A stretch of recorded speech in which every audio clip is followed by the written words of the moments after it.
요엘 선지자는 오늘 2장에서도 계속해서 여호와의 날이 얼마나 무섭고 두려운 심판의 날인지를 선포하고 있죠. 1절부터 보시면 이렇게 기록합니다. 너희는 시온에서 뿔나파를 불어라. 하나님의 거룩한 산에서 경보를 울려라. 유다 땅에 사는 백성아 모두 떨어라. 주님의 날이 오고 있다. 그 날이 다가오고 있다. 그 주님의 날이 어떠한 날인가? 2절에 보면은 그날은 캄캄하고 어두운 날, 먹구름과 어둠에 뒤덮이는 날이다. 셀 수 없이 많고 강한 메뚜기 군대가 온다. 마치 어둠이 산등성이를 넘어오듯이 새까맣게 다가온다. 까마득한 옛날까지 거슬러 올라가 보아도 이런 일은 없었다. 앞으로 10,000,000대에 이르기까지도 다시는 이런 일이 없을 것이다. 그들이 불처럼 초목을 삼키고 지나가면 지나간 자리에서는 불꽃이 활활 타오른다. 그들이 오기 전에는 이 땅이 에덴 동산 같으나 한 번 지나가고 나면 황량한 사막이 되어버린다. 그 앞에서는 살아남은 것이 하나도 없다. 이처럼 메뚜기 떼와 같은 자연재해를 통해서건 또 북쪽에서 오는 침략자들을 통해서건 하나님께서 이토록 무서운 심판을 쏟으신다는 거죠. 맹렬한 진노를 쏟으시겠다 말씀하십니다. 그럼 왜 하나님께서 이런 말씀을 언약 백성들에게 하실까요? 그렇게 말씀하시는 이유는 무엇일까요? 물론 그 날이 반드시 오기 때문이지요. 그러나 그 날이 오기 전에 이렇게 말씀하시는 그 하나님의 마음은 우리가 어제 역대하 7장 말씀에서 본 것처럼 참으로 어리석고 또 무지하고 고집스러운 인생이 하나님께서 선지자를 통해 주시는 말씀을 귀담아 듣기를 원하신다. 저는 그렇게 믿습니다. 역대하 7장 13절에서 이렇게 말씀하셨잖아요. 들어라.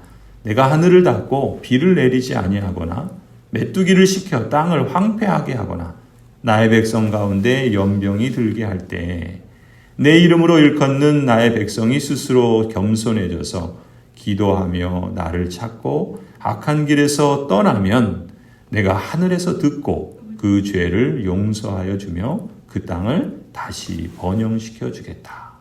이것이 하나님의 마음이 담긴 말씀이지 않을까. 성도 여러분, 이렇게 말씀하시는 하나님의 마음이 느껴지지 않습니까? 목회를 하면서 때로 하나님의 이런 마음이 느껴질 때가 있습니다. 특히 하나님께서 오늘 이 하나님의 언약 백성들에게 행하시는 것처럼 언약 백성들에게 행하시는 징계의 일들을 볼 때 저는 목사로서 그 하나님의 그 애타는 마음을 느끼게 됩니다. 또 하나님의 그 안타까운 마음을 그 하나님의 마음이 어떠한가라는 걸 어찌 하나님의 마음을 다 알 수 있겠어요? 하지만 이런 목회적 경험들을 통해서 조금 그거를 맛보고 알아가는 것 같아요. 하나님께서 언약 백성들을 향해서 갖고 계시는 그 뜻이 무엇이겠습니까?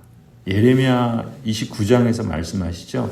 하나님께서 언약 백성을 향한 주님의 뜻은 재앙이 아니라 번영이라는 거죠. 미래에 희망을 주려는 것이다. 이렇게 말씀하잖아요. 예레미야 29장 11절에 이렇게 말씀합니다. 너희를 두고 계획하고 있는 일들은 오직 나만이 알고 있다. 내가 너희를 두고 계획하고 있는 일들은 재앙이 아니라 번영이다. 너희에게 미래에 대한 희망을 주려는 것이다. 나 주의 말이다.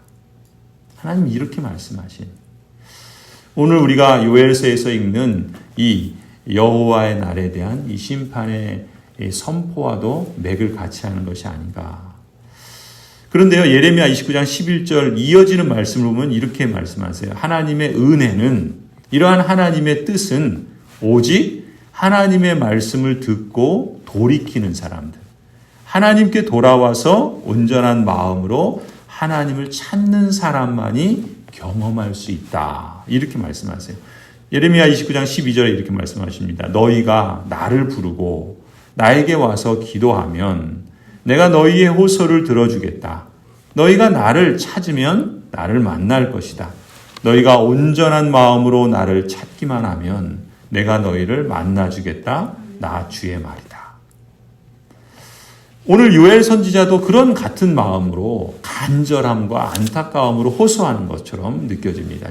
오늘 그 2장 12절에 이렇게 말하죠. 지금이라도 너희는 진심으로 회개하여라. 나 주가 말한다. 금식하고 통곡하고 슬퍼하면서 나에게로 돌아오너라. 옷을 찢지 말고 마음을 찢어라. 주 너희의 하나님께로 돌아오너라. 주님께서는 은혜롭고 자비로우시며 오래 참으시며 한결같은 사랑을 늘 베푸시고 불쌍히 여기는 마음이 많으셔서 뜻을 돌이켜 재앙을 거두기도 하신다. 성도 여러분, 현재 겪고 있는 고난이나 고통을 주님을 다시 찾는 계기로 삼는다면 그 고통이 오히려 감사의 통로로 바뀌는 기적 같은 하나님의 역사와 능력과 그 자비를 실감할 수 있으리라 믿습니다. 찾지 않는 사람에게는 늘 숨어 있어요. 늘 숨어 있는 것 같으나 찾는 사람에게는 밝히 드러나는 하나님의 그 숨은 자비, 그 은혜를 기대하시기 바랍니다. 삶이 끝나고 역사가 끝나기 전에 다시 새롭게 하시는 하나님의 은혜와 자비를 간절히 찾고 구하시기 바랍니다. 하나님께서 이토록 애타게 기다리시고 기회를 주시는데 무지하고 고집으로 여호와의 날, 이 하나님의 무서운 심판의 날을 자초하여서 후회하는 일이 없어야 되지 않겠습니까? 경고의 소리를 듣지 못하고 기회의 말이 들리지 않을 만큼 둔감한 영혼이 되면 안 되겠습니다. 영적으로 잠자는 상태에서 깨어나도록 기도하시기 바랍니다. 옷을 찢을 뿐만 아니라 마음을 찢어야 되겠죠. 그저 형식적인 회개가 아니라 행동으로 하나님께 돌아오는 진실한 회개, 진정한 회개를 실천해야 할 줄로 믿습니다. 그래서 마지막 심판의 날에 그 나팔 소리가 크게 울리기 전에 지금 그래도 작은 경보음으로 알리시는 그 소리에 민감하게 빨리 돌아서는 그러한 영적인 민감함을 달라고 우리가 기도해야 할 줄로 믿습니다. 은혜롭고 자비로우신 하나님, 또 오래 참으시고 한결같은 사랑을 베푸시는 하나님, 이러한 하나님의 은혜와 자비가 여러분에게 있기를 간절히 기원합니다. 기도하시겠습니다. 하나님, 어리석은 인생이요 무지하고 고집스러운 인생입니다. 그러나 그런 우리를 하나님께서 죄인 중에 있을 때 부르시고 찾아오셔서 예수 그리스도의 그 값진 죽음이라는 희생을 통해서 우리를 하나님의 나라, 생명의 나라, 사랑하시는 아들의 나라로 들이시고 또 구원하여 주신 것을 감사하고 감사합니다. 그 은혜를 생각하면 참 어찌 감사해야 할지, 아무리 감사하고 아무리 그 은혜에 감격하여 그것을 표현하여도 한없이 부족한 인생이지만 오히려 어리석고 무지하고 또 반역하는 인생에게 대하여 여전히 참으시고 기다리시고 또 기회를 주시며 하나님의 은혜의 역사를 이루어 가시는 그 신실하신 하나님을 찬송하고 경배합니다. 그 하나님 앞에 우리의 무릎을 꿇고 두 손을 모으고 두 눈을 감고 머리를 조아리며 우리를 선한 길, 하나님의 기뻐하시는 길로 인도해 주시기를 간구합니다. 하나님께서 우리에게 때로 징계하시고 때로 우리에게 심판의 메시지를 주시는 것이 우리를 재앙을 내리시고자 하심이 아니라 우리에게 진정한 번영과 참된 평안을 주시기 위함이 아닌가.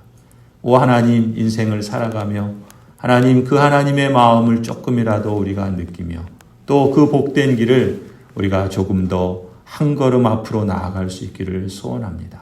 이 새벽 어두움을 깨치듯 우리의 잠자는 영혼을 깨우고 이 새벽 하나님의 밝은 여명을 기다리듯 하나님의 소망의 날을 기다립니다. 성령 하나님, 우리를 이끌어 주시고 바로잡아 주시고 온전케 하여 주시고 하나님의 그 계획하신 풍성한 평안과 번영을 우리 모든 언약의 백성들이, 가정들이 맛보고 실감하여서 참으로 하나님은 살아계신다. 참으로 하나님은 역사하신다. 그저 숨어 계시고 나에게 무관심한 분이 아니시라. 말씀하시고 일하시는 하나님을 실감하며 그 영광을 하나님께 돌리고 하나님이 기뻐하시는 거룩하고 선한 삶을 이 땅에서 더욱 힘있게 살아가는 우리 모두가 되게 하여 주시옵소서. 이제는 우리 주 예수 그리스도의 은혜와 하나님 아버지의 그 무한하신 사랑과 성령 하나님 함께 하셔서 지키시고 인도하시고 또 바로 세우시고 온전케 하시며 충만하게 하여 주심이 주님께서 택하여 부르신 모든 언약 백성들과 가정들 위에 자녀들과 생업 위에 고향 제일교회 위에 이제로부터 영원토록 함께 있을지어다. 아멘.